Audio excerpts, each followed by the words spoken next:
पितृपक्ष यानी श्राद्ध में कौओं को भोजन देने का खास महत्व है।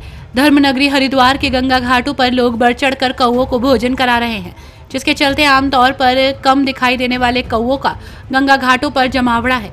इन दिनों श्राद्ध पक्ष चल रहे हैं। 15 दिनों की इस अवधि में अपने पितरों और पूर्वजों के मोक्ष के लिए पूजा अर्चना की जाती है। मान्यता है कि 15 दिन के लिए दिवंगत पितृ धरती पर मौजूद रहते हैं। शास्त्रों की जानकारी के मुताबिक पितरों को भोजन करने के लिए 5 बलियां बताई गई हैं, जिसमें कौवे को भोजन कराना सर्वश्रेष्ठ है। उन पितरों की तृप्ति के लिए 5 बलियों में से एक काक बलि बोलते हैं, उसको कौवे के लिए निकाली जाती है।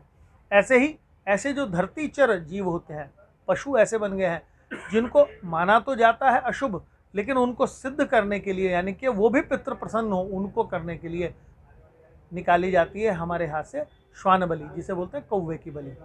और कोई भी पितृ मनुष्य देह में आ जाए, पाप से नष्ट हो जाए, उसके लिए हम निकालते हैं गाय के लिए, उसे हम गाय का भोजन निकालते हैं, गौग्रास निकालते हैं। एक होती है पिपलकादि अर्थात चींटी के लिए हम निकालते हैं, और एक निकालते हैं हम विश्वदेवा की।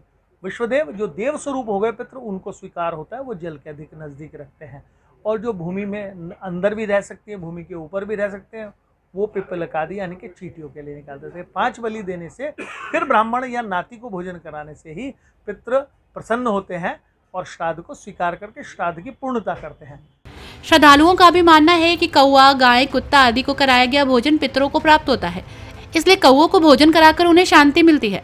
हालांकि समय के साथ कौवों की संख्या कम हो रही है, इसलिए सभी गंगा घाटों पर आसानी से कौवे नहीं मिल पाते। शास्त्रों में कौवा, कुत्ता, गाय, चींटी और गौ माता, इनको भोजन कराने से हमारे पितरों को प्राप्त होता है। और जो कौवों को हम भोजन कराते हैं, जो हमारे पितृ अधोगति आकाश मार्ग में भटक रहे हैं, उनके लिए उन्हें भोजन प्राप्ति होता है, इसलिए हम कौवों को भोजन कराते हैं। ये श्राद्ध पक्ष में दिया जाता है, अपने पितरों के निमित्त देते हैं। 15 दिनों के श्राद्ध पक्ष में लोग अपने पितरों के निमित्त तर्पण करते हैं और उनके लिए मोक्ष की कामना करते हैं। हरिद्वार के नारायणी शिला मंदिर पर दूर दूर से श्रद्धालु तर्पण और पूजा अर्चना करने पहुंचते हैं। पितृ विसर्जनी अमावस्या के दिन यहाँ तर्पण करने वालों का जन सैलाब उमड़ता है। अब उत्तराखंड की खबरें आपको मिलेंगी व्हाट्सएप पर भी। डिस्क्रिप्शन बॉक्स में दिए लिंक से अभी ज्वाइन करें और अपने उत्तराखंड वाले ग्रुप पर पाएं उत्तराखंड की हर खबर।